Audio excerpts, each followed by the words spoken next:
Vou começar a aula aqui. Então, eu já tinha falado um pouco na aula passada sobre o assunto de dilatação, mas foi relacionado à termometria, né? Tipo, como eu falei, o termômetro, o de mercúrio, ele cresce na escala. Por quê? Porque o mercúrio, ele se dilata devido à transferência de calor do seu corpo para ele, entendeu? E você aumenta a temperatura dele. E assim como eu falei, os gás no recipiente, se você fornecer calor, apesar de fornecer todo o volume, ele vai estar aumentando a pressão, ou seja, ele vai estar tentando sair do recipiente. É imperceptível, mas para nós a olho nu, mas o sólido e os líquidos, ele também quando você fornece calor, ele tem essa tendência de tentar sair do material, ou seja, sair das suas próprias ligações dele mesmo, entendeu? O sólido e os líquidos. Primeiramente, vou falar da dilatação térmica em termos microscópicos, ou seja, se a gente tem um material, ele sólido, ele vai estar arrumado numa rede cristalina aqui. Por exemplo, aqui, ó, você pode ver, eles estão bem empacotados aqui, e por isso é que você vê a estrutura deles fixa, entendeu? Isso aqui é uma rede cristalina, você vê ele, o sólido, ele tem uma estrutura definida, em um formato definido. Apesar do líquido não ter uma estrutura definida dessa, mas ele tem um volume definido, entendeu? Esses, essas estruturas compactas, elas são mais maleáveis, entendeu? Mas ainda assim possui a ligação entre os átomos. Mas essas ligações, como eu disse, né, devido à temperatura, é imperceptível, mas elas vibram. Aqui está uma simulaçãozinha aqui e que mostra como é que funciona essa vibração com a velocidade menor. Elas vibram mais devagar aqui e o comprimento que eles vibram vai ser menor, enquanto com mais energia eles vibram mais forte e ele tipo tem uma estrutura maior, ou seja, esses átomos aqui, para uma velocidade maior, eles vão estar vibrando com a distância maior, entendeu? Enquanto com menor velocidade, eles vão estar vibrando com a estrutura menor. Por isso é que quando a gente fornece calor e a temperatura do objeto aumenta, eles vão crescer de tamanho, ou o que a gente fala é ele vai dilatar. E quando esfria, os materiais ele tende a comprimir, ou seja, diminuir de tamanho. Com base nessa ideia, entendemos como é que funciona a dilatação, por exemplo, do mercúrio no termômetro. Aqui é um exemplo prático: se você botar numa água o termômetro de mercúrio, ele vai atingir uma certa altura, e se você aquecer essa água, a partir de um certo tempo, o líquido de mercúrio aqui, ele vai começar a crescer e vai atingir um valor maior aqui, vai atingir uma certa altura maior. Isso acontece que é justamente isso, a dilatação do mercúrio, ou seja, a vibração dos átomos ou das moléculas vão vão atingir uma amplitude maior, e por isso é que o material cresce, entendeu? Todos os materiais, eles, quando a gente oferece calor a ele e ele aumenta sua temperatura, eles vão dilatar nas três dimensões. Mas se, por exemplo, uma das dimensões é maior que as outras duas, por exemplo, uma barra de ferro, a gente diz que esse objeto só tem uma direção considerável, tá entendendo? A gente diz que esse objeto aqui é unidimensional e a dilatação a gente só leva em consideração nessa dimensão, por exemplo, uma barra de ferro. Como as outras dimensões aqui, desse ferro aqui, são desprezíveis em relação à barra de ferro, esse tamanho aqui é bem menor que o tamanho da barra de ferro, a gente diz que a gente só se importa mais com uma dimensão, por exemplo, uma barra de ferro fina. Quando, por exemplo, aqui tem um material, né, uma placa.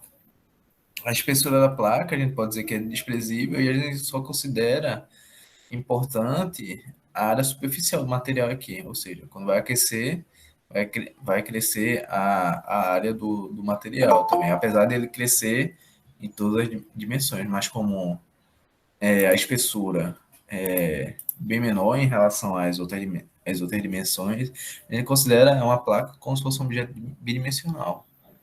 E quando as três dimensões do objeto é levado em consideração, são dimensões consideráveis, por exemplo, aqui, um tijolo, por exemplo, ele vai ter a espessura, a largura e o comprimento consideráveis, a gente considera que a ampliação é nas três dimensões, tá entendendo? Mas, como eu falei, a ampliação toda vez vai ocorrer nas três dimensões, só que a gente considera a modo de simplificar as contas é porque quando uma das dimensões é desprezível. Aí a gente considera quando uma das dimensões aqui, a espessura, por exemplo, é desprezível, a gente considera como se fosse uma placa e ele aumentaria a área superficial, e quando só as duas dimensões desprezíveis e só tem uma dimensão aqui que é muito maior que as outras, a gente considera como se fosse um aumento linear, só em um tamanho aqui, mas volto a afirmar, o crescimento dos materiais ele acontece nas três dimensões. Agora que falamos, o motivo dos objetos aumentar devido ao calor e ao seu aumento de temperatura, que é devido ao aumento da amplitude das moléculas de materiais, vamos mostrar matematicamente como é feito, como é que a gente sabe o quanto é esse aumento, que foi baseado em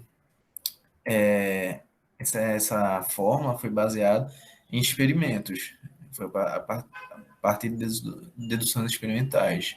Primeiramente, foi visto que quando a gente aquece um material, o aumento do material é diretamente proporcional, ou seja, é diretamente proporcional ao comprimento inicial. Se uma barra for grande, o aumento devido ao calor também vai ser grande essa barra, tá entendendo? Ou seja, a variação do comprimento de uma barra que sofre aquecimento é diretamente proporcional ao seu comprimento.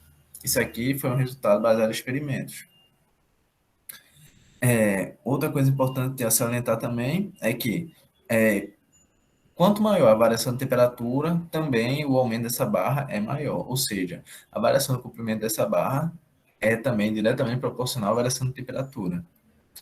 E outro fator também que é diretamente proporcional, é, que, é, que depende também do crescimento da barra, é o material que é constituído dessa barra.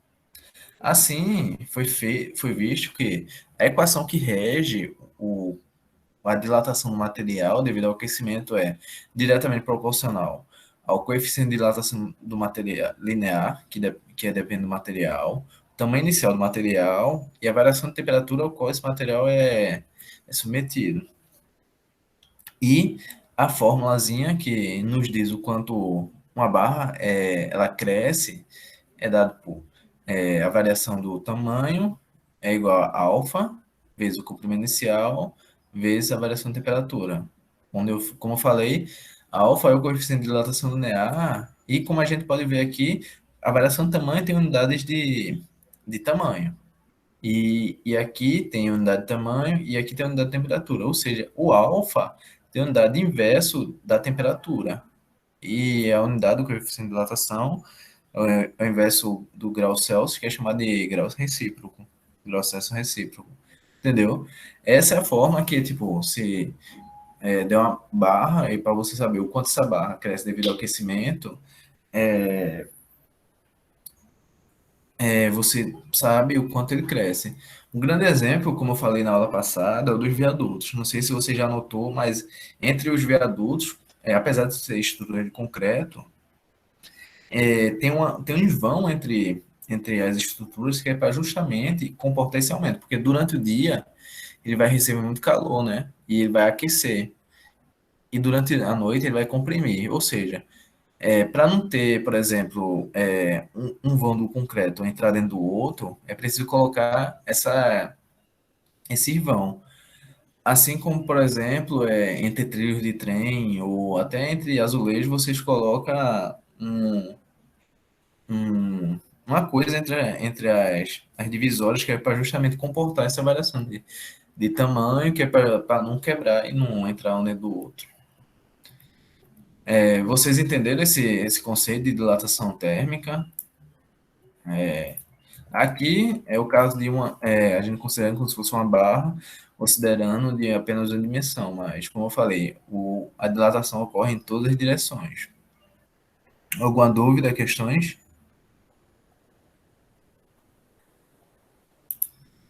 Então, vou passar para outro slide aqui. É como eu falei, a dilatação linear, ela ocorre em todos os materiais, em todas as dimensões. Aqui tá alguns valores do valor do coeficiente de dilatação linear. Como você pode ver, para metais, os valores são bem altos aqui, ó. 26 e tal. Por isso, por exemplo, que a gente não pode usar vidro comum em micro-ondas, porque corre risco de quebrar, porque o vidro, ele, tipo, se você aquecer ele muito rápido, ele vai ter o choque térmico e vai quebrar, tá entendendo? Porque o aumento do seu tamanho vai ser bem rápido. Aí é por isso que a gente tem que usar materiais especiais aqui. Aqui tá um exemplo de um Pirex, vidro Pirex aqui, ó. É mais resistente a choque térmico que o vidro comum. Ou se você pegar uma coisa muito fria na geladeira e botar no micro-ondas para aquecer, como o aquecimento vai ser muito rápido, no vidro pode quebrar, tá entendendo? Esse é o motivo, porque as suas estruturas eu começar a vibrar bem rápido e vai quebrar o material. Aqui, metais, como vocês podem ver, são valores muito altos e porcelana tem um valor muito baixo aqui, ó. Aqui o vidro, o granito, pirex, a porcelana, o ouro, o concreto. Tá entendendo? Apesar de que, como vocês podem ver, essa taxa de crescimento, esse coeficiente de dilatação linear, eles são em gerais pequenos. É que os crescimentos são muito pequenos, mas se você tiver uma estrutura muito grande, esses aumentos podem ser muito grandes, tá entendendo? Aqui, por exemplo, é esse valor vezes 10 elevado a menos 6. Todos os valores aqui são em 10 a menos 6. 10 a menos 6 é o quê? É 1 dividido sobre 10 elevado a sexta, ou seja, vai ser depois da vírgula vai ter 6 zero, tá entendendo?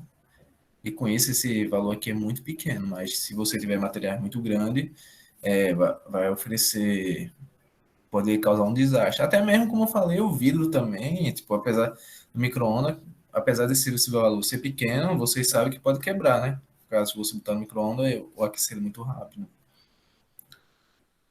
Essa fórmula que a gente achou também pode ser escrita dessa forma. A gente sabe que a variação de alguma coisa é o comprimento, a quantidade final, mas a quantidade inicial. Aqui vai ficar o comprimento final menos o comprimento inicial vai ser igual à equação que a gente encontrou. A gente passando o comprimento inicial para o lado direito, a gente vê que essa equação aqui é do primeiro grau e pode ser escrita como uma reta aqui dessa forma. Se o problema é um gráfico assim dessa forma, você pode pegar aqui, ó, e vai ser o x do gráfico vai ser o delta θ. Isso aqui vai ser o coeficiente de dilatação, entendeu? A partir do gráfico aqui, você dá para obter esse gama aqui, a tangente vai ser exatamente o coeficiente de dilatação. Essa equação também pode ser escrita dessa forma. A gente tem ela aqui, comprimento inicial, e o comprimento inicial a gente pode colocar em evidência, vai ficar simplesmente dessa forma aqui, tá entendendo? Ou seja, ela pode ser reescrita como uma equação de primeiro grau e a gente pode utilizar todas as técnicas de equações de primeiro grau. Com isso, a gente deu uma ideia do que é a dilatação térmica, e aqui no caso a dilatação térmica em uma dimensão, ou seja, é como se fosse uma barra de ferro e ela está crescendo na direção quando você aquece ela. Mas como eu falei, o crescimento, quando você aquece o material, ocorre em todas as dimensões. No caso, se você tiver uma placa é o quê? Simplesmente um objeto tridimensional onde a sua espessura é desprezível. Aqui. Como eu falei, ele vai crescer em todas as dimensões. Se você tem um tamanho aqui, original aqui, no X aqui, e um tamanho aqui no Y aqui, de certo tamanho, quando você aquecer ele vai aquecer por um certo tamanho final, o X final e o Y inicial. Ou seja, devido ao aquecimento, devido ao aumento da temperatura, ele vai crescer nas duas dimensões aqui para um carro de uma placa. E para cada dimensão aqui, a gente vai usar a equação de dilatação linear. No caso aqui, o x, Aqui vai ser o comprimento inicial vezes 1 mais o coeficiente de dilatação linear vezes a variação de temperatura, e no y a mesma coisa. E a gente sabe que a área é dada pelo comprimento na, nessa direção, e nessa aqui é dado pelo x vezes o y. Isso aqui é a área. Assim, multiplicando uma equação pela outra, a gente vai ter isso aqui, ó. O x vezes o y vai ser igual a o comprimento inicial no x vezes o comprimento inicial no y, vezes, como esses dois fatores aqui são iguais, vai ser simplesmente esse fator aqui ao quadrado. O x vezes o y, a gente sabe que é a área. O x0, y0 é a área inicial. Isso aqui ao quadrado vai ser simplesmente esse termo aqui ao quadrado, mais duas vezes esse aqui, vezes esse aqui, esse termo, mais esse termo aqui ao quadrado. Como eu falei, esse alfa aqui é um valor muito pequeno. O coeficiente de dilatação linear para os materiais, eu mostrei lá que era em torno de 10 a menos sexta. Esse termo aqui, ao quadrado, como é muito pequeno, é 10 a menos sexta, ao quadrado vai ficar 10 a menos 12, ou seja, é muito, muito menor que esse aqui, esse valor aqui, entendeu? Ou seja, como esse valor aqui é muito pequeno, a gente pode ser desprezável, pode ser desprezado, tá entendendo? Porque é um valor muito pequeno em relação a esses dois termos aqui. Ou seja, a gente só usa até a primeira ordem aqui e considera esses dois alfa aqui com um beta, que a gente chama assim de coeficiente de dilatação superficial. E essa equação aqui pode ser arrumada, onde a gente despreza esse termo aqui, como simplesmente a área final vai ser igual à área inicial vezes 1 mais o beta, que é a dilatação superficial, vezes a variação de temperatura. Como vocês veem, é uma equação bastante semelhante à equação de dilatação linear aqui, ó. Entendeu? É bastante semelhante, só o que muda aqui é que vocês têm que usar o beta aqui, que é o coeficiente de dilatação superficial, que é na realidade apenas duas vezes o coeficiente de dilatação linear. E rearrumando essa equação aqui, fazendo o inverso que eu fiz no slide anterior, a gente multiplica esse termo aqui por isso aqui, a área inicial a gente passa para cá, isso aqui vai ficar simplesmente, a variação da área vai ser igual simplesmente a área inicial vezes o coeficiente de dilatação superficial, que é dado por beta aqui, vezes a variação da temperatura. Ou seja, a gente tem uma equação da mesma forma, com a mesma cara da equação de dilatação linear. Ou seja, vocês não precisam decorar muita coisa diferente, entendeu? Só precisa saber que a variação da área vai ser igual à área inicial vezes o coeficiente de dilatação superficial vezes a variação de temperatura, entendeu? E aqui, como eu falei, o beta é o coeficiente de dilatação superficial. E como eu falei, a dilatação ela ocorre em todas as dimensões. Para um caso geral aqui, por exemplo, tijolo, ele vai crescer na espessura, quando você aquece, vai crescer na largura e vai crescer no comprimento. Para um material com essas três dimensões, ou se você quiser analisar qualquer material de três dimensões, você, tipo, ele vai ter essas dimensões iniciais e no final vai ter essas dimensões aqui, ó.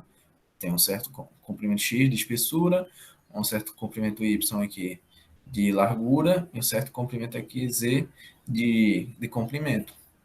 Da mesma forma, a gente analisa individualmente aqui, essas três dimensões aqui, vai ter uma dilatação linear aqui no x, aqui vai crescer daqui para cá, com a equação de dilatação linear, o y da mesma forma e o z da mesma forma. E o volume, só a gente multiplicar o x, o y vezes o z, as três dimensões. A gente multiplica as três dimensões, isso aqui vai ser o volume, e o x0, y0, y0 é simplesmente o volume inicial aqui do material. E como esses termos aqui são iguais, a gente vai multiplicar esse por esse vezes esse, ou seja, vai ser esse termo aqui ao cubo.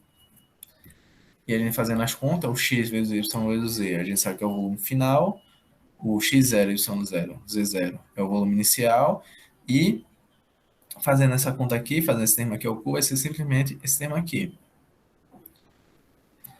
Mas, como vocês podem ver, aqui tem um alfa ao quadrado, ou seja, vai ser aqui 10 a menos 12, e aqui vai ter um alfa ao cubo, vai ser 10 a menos 18. Ou seja, como aqui é 10 a menos 6, esse termo aqui é bem maior que esse termo aqui. Ou seja, esses termos aqui são bem menores que isso aqui. Da mesma forma que a gente calculou anteriormente, a gente pode desprezar os termos quadráticos e os termos cúbicos. E a gente pega apenas a primeira ordem aqui e, e simplificando, vamos usar esse termo aqui, dizemos que 3 alfa é igual ao gama, que a gente fala que chama de dilatação, coeficiente de dilatação volumétrico. E da mesma forma, a equação vai ficar a variação do volume, multiplicando esse aqui por esse aqui, vai ficar V0 passa para cá, e V0 vezes esse termo aqui vai ficar V0, o gama, que é o 3 alfa, vezes a variação de temperatura. Ou seja, a equação para o volume também, ela vai ter a mesma cara das outras duas equações. Ou seja, tanto a dilatação linear quanto a dilatação superficial, quanto a dilatação volumétrica, têm as equações da mesma forma. Por quê? Porque esses termos aqui, os termos de ordem superior, eles são muito pequenos e podem ser desprezados. Entendeu? E assim a gente pode calcular sem ter novas equações diferentes nem nada, apenas baseado nos experimentos para a coeficiente de dilatação linear. Vocês conseguiram entender isso aí? As equações são as mesmas, e para o volume, como eu falei, tipo, a dilatação ela ocorre sempre volumétrica, só que como para os materiais planos a espessura é desprezível, a gente considera apenas duas dimensões, e para objetos retos, como uma barra de ferro, como as outras duas dimensões são desprezíveis, a gente só considera um aumento em uma dimensão. Mas se cair no vestibular, vocês falam, tipo, a dilatação ela ocorre nos três tamanhos, mas a critério de fazer contas, para simplificar, a gente considera dessa forma, tá entendendo? Alguma questão, alguma dúvida? Deu para entender um pouco desse assunto? Beleza, então. Agora eu vou falar da dilatação térmica dos líquidos. Os líquidos, eles, tipo, eles dilatam de forma bem maior que os sólidos. Porque, como eu falei, a forma deles já, a ligação não é tão fixa quanto do sólido. O sólido, ele possui estrutura cristalina e formam cristais mesmo. E no líquido, como você pode ver na água, por exemplo, ele não tem um formato definido, ou seja, suas moléculas elas têm uma liberdade maior de movimento. Assim, se você aquecer um líquido, por exemplo, aqui, tem um líquido a uma certa altura e aquecer, ele vai crescer e vai vazar um pouquinho. O carro, que a gente chama isso de ladrão do carro, não sei se vocês já viram, mas o carro tem um ladrão que é para justamente isso. Tipo, para lugares como o sul do Brasil, que tem uma variação de temperatura grande, aqui no Nordeste, em Recife não tem variação de temperatura, essa variação de volume é pequena, mas em lugares que, tipo, por exemplo, de noite é 10 graus e de noite é 30, ou seja, você tem uma variação térmica de 20 graus, essa variação de volume vai ser grande, tá entendendo? Ou até mesmo em carros-pipas, por exemplo, como falei, para volume muito grande, essa variação de volume vai ser muito grande também. Por exemplo, um carro de 40 mil litros, ele tipo, pode até vazar 400 litros ou 300 litros de gasolina, tá entendendo? Assim, o líquido aqui, e ele possui um coeficiente de dilatação maior que o do sólido, tá entendendo? Assim, o líquido ele vai vazar um pouquinho. Apesar de que o sólido ele também crescer devido ao aumento da temperatura, aqui tá um foguinho aqui, ele tipo, ele vai crescer mais que o líquido. Não, o líquido vai crescer mais que o sólido, ou seja, vai vazar pelo ladrão. Ou seja, apesar do material sólido ele crescer, o líquido ele vai crescer bem mais. E esse crescimento que é vazado, a gente chama de crescimento aparente, tá entendendo? Que é o crescimento que é maior do que o do frasco que contém ele. Aqui, tanto o líquido quanto o frasco sofre dilatação e o volume que extravasa do frasco é chamado de dilatação aparente. E a dilatação real do líquido é a dilatação que o frasco sofreu, né? Mais essa dilatação aparente, que é o que vaza do frasco que contém ele. Aqui, a dilatação aparente é dada por essa equação, que é simplesmente a equação de dilatação de qualquer volume, só que ao invés do coeficiente de dilatação ser do líquido, o coeficiente real é o coeficiente de dilatação aparente, que é o que vaza. E a variação do frasco seria o normalmente do frasco, né? Do sólido e tal. E aqui o coeficiente de dilatação é do sólido. Antes de fazer o exercício, vou mostrar um vídeo de experimento físico aqui mostrando o quanto, como é esse fenômeno de dilatação de sólidos aqui, em que onde tem um anel e que se você aquecer uma bola, ela não vai mais passar por um anel, tá entendendo? E da mesma forma também, se você aquecesse um anel, por exemplo, o furo do anel vai crescer também, porque o que cresce ali é a distância entre as moléculas, tá entendendo? Ou seja, o que vai crescer, as bordas do anel vai crescer também. Agora eu vou passar aqui um vídeo aqui no YouTube de experimento e quando acabar aqui eu faço um exercício aqui com vocês. Um momento aqui.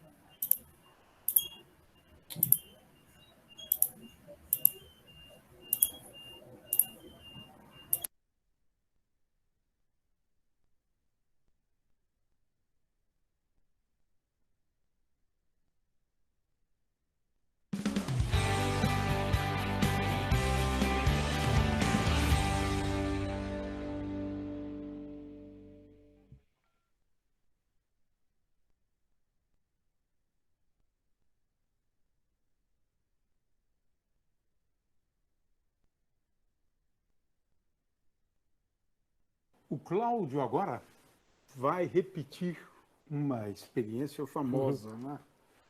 Experiência lá dos anos 1700, né? Início do século XVIII, um físico holandês, né? Willem Gravesande. Ele fez essa experiência na qual é fácil comprovar, né? A dilatação volumétrica, né? O volume aumenta quando a gente aquece um corpo. Isso fica bastante fácil de ser entendido, né? Então vamos lá, Cláudio. Vamos lá. Então aqui uma esfera maciça de latão. Latão. Ele é pendurado por essa correntinha, né? E aqui uma espiriteira para aquecer aqui a Mas esfera. primeiro você precisa mostrar que passa, né? Sim.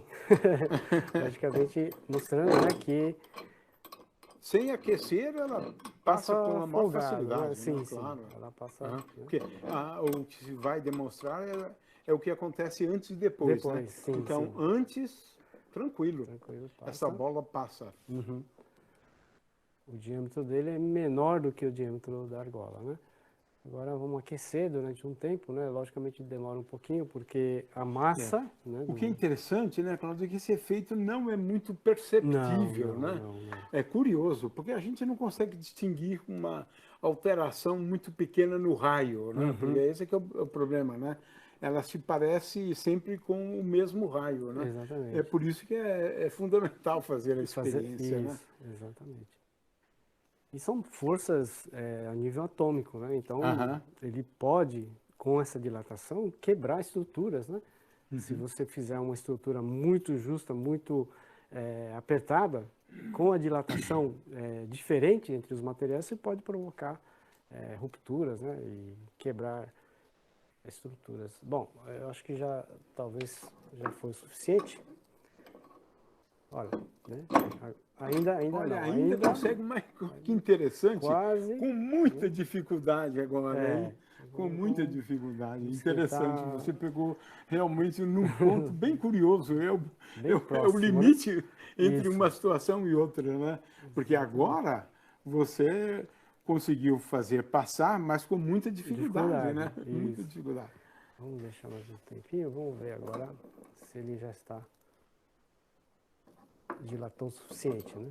Olha, pronto, agora não consegue mais. Agora não consegue mais. Ok. Tá? Agora cresceu. Vamos esperar esfriar. A bola de alumínio cresceu. Isso. Interessante. Esperar esfriar, né? Esperar esfriar um pouquinho, né? Interessante. Muito bonito. Gostei, Cláudio. Olha só. Esfriou. Ele desceu. Muito interessante. Gostei. Bem... Com isso, vocês viram um experimento que mostra exatamente como é que funciona essa dilatação térmica e essa propriedade que os materiais produzem, tipo, quando você aquece ele, ele aumenta de tamanho. E como vocês podem ver, tipo, se vocês não fizerem a junta dos materiais, como eu falo no viaduto, o aquecimento pode ocorrer até desastre, entendeu? De quebrar os materiais, etc. E no carro, por exemplo, em lugares frios, pode até, tipo, se você encher o tanque de um carro-pipa ou de gasolina no carro, pode até vazar. Justamente por causa disso, por dar variação de temperatura. Agora, vamos fazer uns exemplos para vocês verem de como é que faz essas contas, baseado nas equações que a gente mostrou aqui. Primeiramente, a gente pega aqui um exemplo de uma barra que apresenta a 10 graus de comprimento, a 10 graus, o comprimento de 90 metros, sendo feito de material de coeficiente de dilatação linear médio. Ele vale 19 vezes 10 a menos 6 vezes grau recíproco. Aí ele fala que a barra é aquecida até 20 graus. Aí ele pergunta qual a dilatação ocorrida e o comprimento final da barra. Para a gente fazer a conta, a gente usa a fórmula da dilatação linear. A gente tem o alfa, que é o coeficiente de dilatação linear, que é 19 vezes 10 a menos 6. O comprimento inicial, que é 90 metros. E a variação de temperatura, que é justamente a temperatura final, mas a temperatura inicial. A temperatura final é 20 graus, a temperatura inicial é 10. Assim, a variação de temperatura vai ser simplesmente 20 menos 10, que é 10 graus Celsius, a variação de temperatura. E por isso que eu dei na aula passada como é que é feita a conversão da escala Celsius para a escala Fahrenheit. Porque, tipo, se a gente tivesse aqui em escala Fahrenheit, essa variação de temperatura ia ser diferente, e assim como o coeficiente de dilatação também seria diferente, porque a variação é diferente na escala Fahrenheit, entendeu? Por isso que é bom saber as unidades para poder fazer essas contas, entendeu? E como é que é feita a conversão. No vestibular geralmente cai essas coisas. Assim, a gente tem todos os parâmetros aqui para aplicar na equação e achar o quanto essa barra dilatou. O alfa aqui, que esse valor aqui é 19 vezes 10 a menos 6. O comprimento inicial é 90, que é 90 metros. E a variação de temperatura é 10 graus. Fazendo a substituição, fazendo as contas aqui. Aqui vai ficar 90 vezes 10 é igual a 900.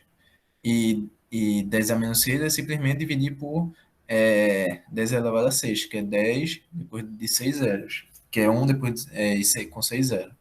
Tá entendendo? A gente corta 2 zeros aqui com 2 zeros aqui de cima.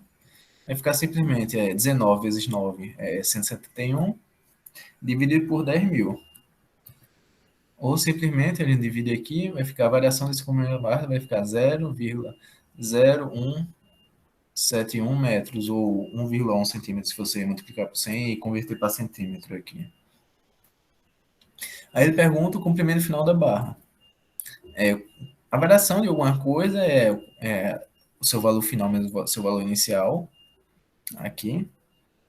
O comprimento final da barra é justamente esse L aqui, que é o comprimento final. Aí a gente passa o comprimento inicial aqui para o lado direito, e o comprimento final vai ser simplesmente o comprimento inicial mais a variação de comprimento. A variação de comprimento a gente tem, o comprimento inicial é 90, aqui. O comprimento final vai ser simplesmente 90 mais 0,171 aqui. Ou seja, vai ficar esse valor aqui. O crescimento aqui foi muito pequeno, por quê? Porque a variação de temperatura aqui foi 10 graus aqui, não é um aquecimento assim, tipo, tão grande. A variação de temperatura não foi grande e, tipo, a barra, apesar de ser 90 metros, ainda é um valor razoável. E o seu valor de dilatação aqui não é tão grande.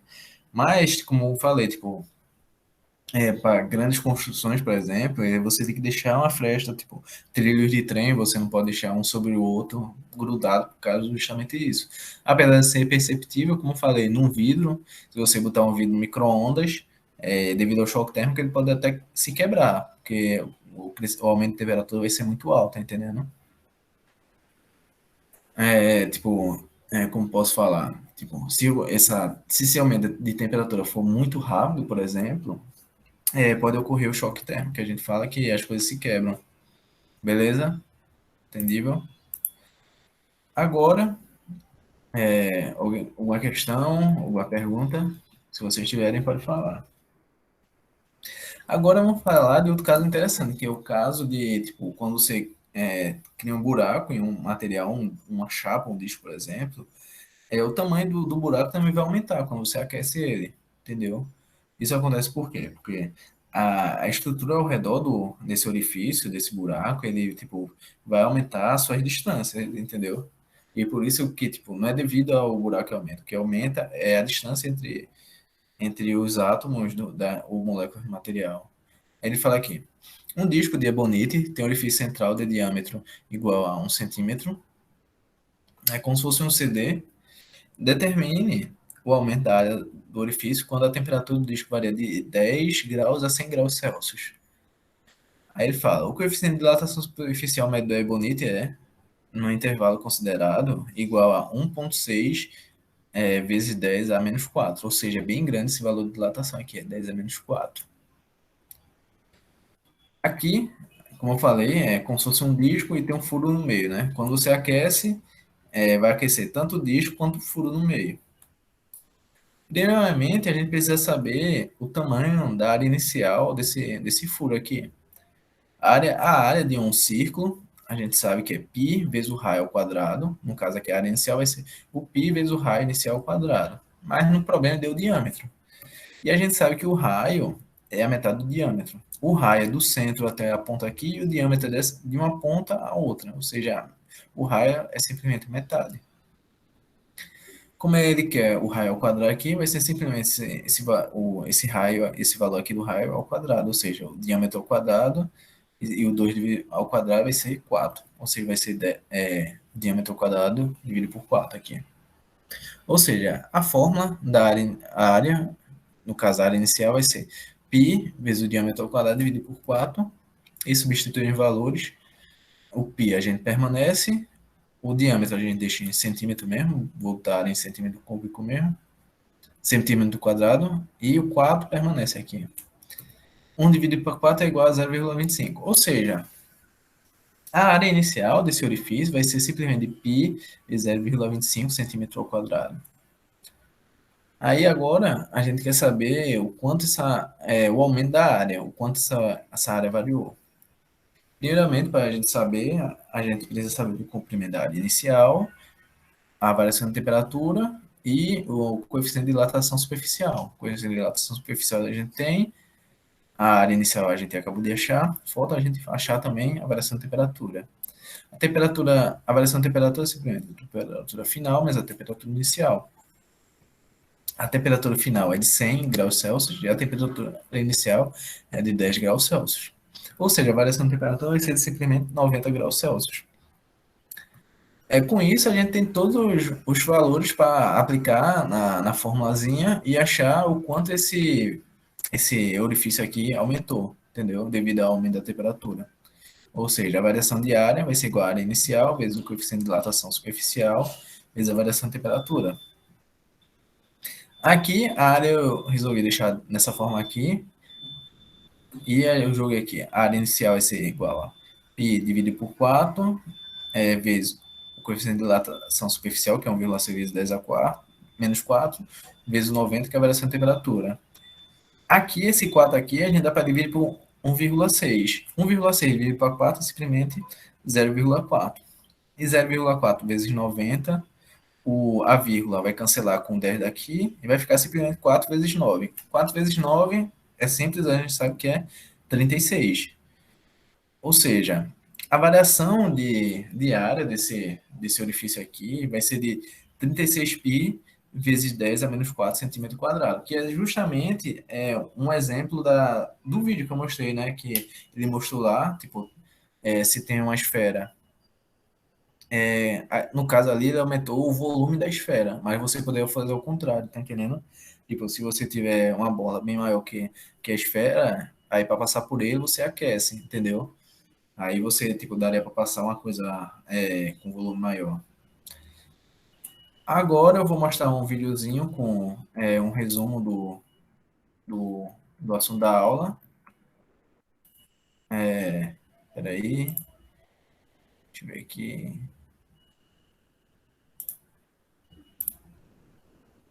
Peraí,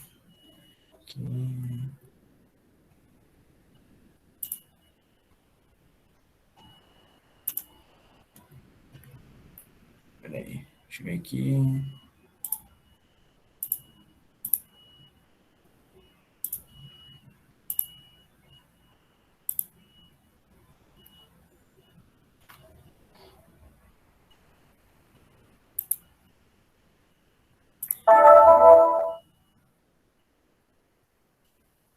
A temperatura é uma grandeza física associada ao estado de agitação dos componentes microscópicos da matéria, não observáveis a olho nu. Quanto maior a temperatura de um corpo, maior a energia cinética de suas moléculas. Assim, elas podem se estender, ampliando o volume que ocupam em um recipiente. Esse movimento é mais fácil ou mais difícil dependendo da constituição de cada corpo sólido. As moléculas de corpos sólidos mais fortemente ligadas entre si precisam de mais energia para se movimentar. Esse comportamento é comum nos isolantes térmicos, como a lã natural e a cortiça, que não reagem facilmente à variação de temperatura. Já as moléculas de elementos como os metais conseguem se movimentar com maior liberdade, expandindo-se quando sua energia cinética aumenta. O mercúrio, um líquido que se dilata com facilidade quando aquecido, é empregado em medidores de temperatura, como os termômetros analógicos. Ao lidarmos com corpos sólidos, devemos levar em consideração seu comportamento térmico.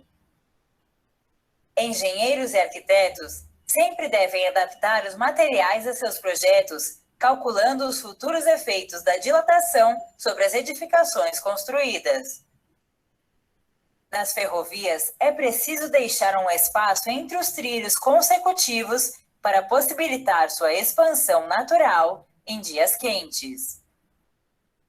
Ainda assim, uma variação de temperatura acima do limite previsto pode ocasionar a destruição da via férrea. Um efeito semelhante pode ser observado em objetos de vidro ou cerâmica quando muito aquecidos. A superfície se expande, tornando impossível a preservação da forma do objeto. Com o uso de lâminas bimetálicas em termostatos, exploram-se os diferentes comportamentos térmicos dos materiais. Ao se dilatar mais que o alumínio, o chumbo curva a lâmina e interrompe o contato elétrico. No caso da água, o comportamento térmico é atípico. Com a queda de temperatura, ela se contrai, assim como os demais materiais. Porém, dos 4 graus Celsius para baixo, ela começa a se expandir, voltando a sofrer contração após virar gelo, a 0 graus Celsius. Por conta desse comportamento anômalo, o volume ocupado pelo gelo entre 4 graus Celsius e 0 graus Celsius é maior que o ocupado pela mesma massa de água fora desse intervalo de temperatura.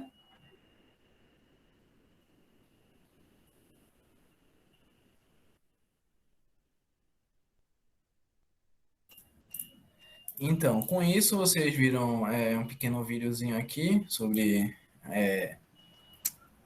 do resumo da dilatação térmica. E quem não assinou a ata aí, assina aí, por favor.